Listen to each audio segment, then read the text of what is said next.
Welcome to The Explainer. Today, we're unpacking the harsh reality of the modern threat landscape and why structured governance is honestly your ultimate defense. Look, we aren't just talking about technical fixes today. We're diving into the critical organizational structures and policies that make those technical defenses actually work in the real world. Let's get right into it. $16.6 billion? Yeah, that staggering number, it represents recent FBI recorded losses. Combine that with the terrifying reality that a cyber attack occurs, on average, every 39 seconds. It's wild. The scale and frequency of these attacks are simply unprecedented, fueled by everything from ransomware as a service to AI-driven phishing campaigns. And here's the uncomfortable truth. The real problem isn't always some highly sophisticated nation-state hacker breaking down your firewalls. As ACI Learning points out, very often it's a preventable failure. We're talking about failures in organizational governance, poor identity management, or honestly, just a lack of basic enforced security policy. So, here is our roadmap for today. First, we'll cover the new cyber battleground. Second, ransomware and persistent threats. Third, proactive threat intelligence. Fourth, governance as the foundation. Fifth, structuring effective security policies. And finally, enforcing a security culture. Section 1. The new cyber battleground. Identity is the perimeter. With identity acting as the new perimeter in our heavily remote work world, you've got to ask yourself, who's actually trying to breach it? Now, you might picture hackers as political activists or spies, but check this out. An overwhelming 86% of attacks are driven by pure financial cybercrime. So while we always hear about espionage or hacktivism in the news, the vast majority of the threat landscape is made up of highly motivated criminals treating cyber attacks as a very lucrative business. Section 2. Ransomware and persistent threats, the modern dragons. First up, let's talk about ransomware. But listen, this isn't the simple screen locker we saw back in the 2010s. Modern ransomware is a full-blown, multi-extortion hostage crisis. They don't just lock your doors anymore. They steal your most sensitive data and threaten to leak it to the whole world if you don't pay up. It's literally designed to cause maximum operational and reputational damage, all at the exact same time. Now, in stark contrast to the noisy, disruptive nature of ransomware, we have advanced persistent threats, or APTs. These are the silent threats. Imagine an intruder quietly living in your attic for 6 months without even knowing. That's exactly what an APT is.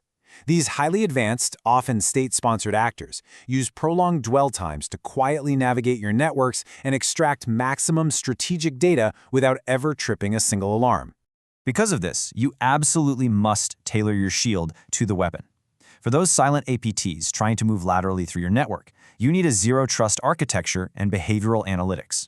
For ransomware aimed at total destruction, your ultimate fallback is backup and disaster recovery. Specifically, you need immutable backups, stuff that attackers physically cannot encrypt or delete. Section 3. Proactive threat intelligence, the early warning radar. We can't just sit around waiting to get hit. We have to use proactive threat intelligence to anticipate the adversaries. But not all intelligence is the same, and we really need to understand the difference here. Think of strategic intelligence as the weather forecast for executives.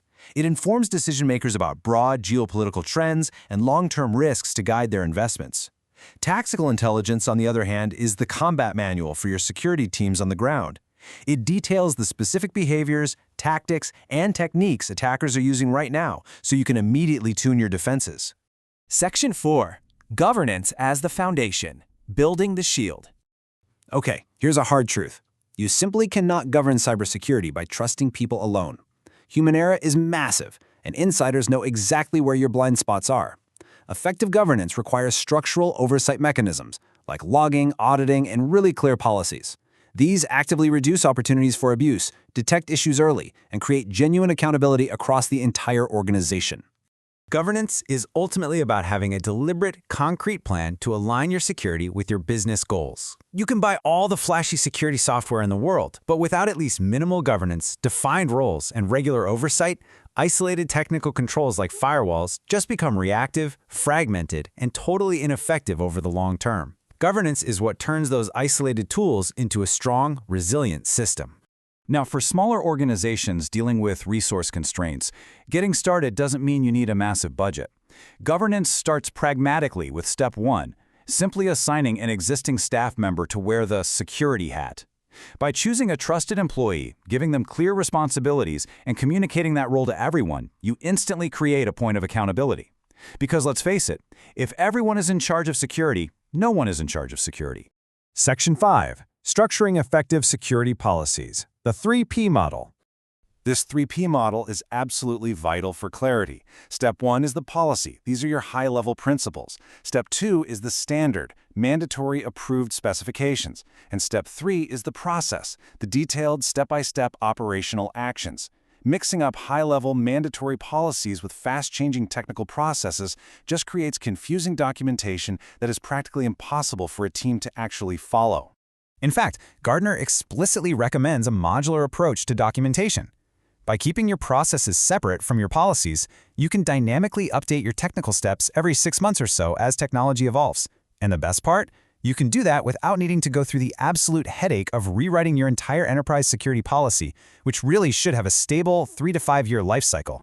Section 6. Enforcing a security culture beyond the paper.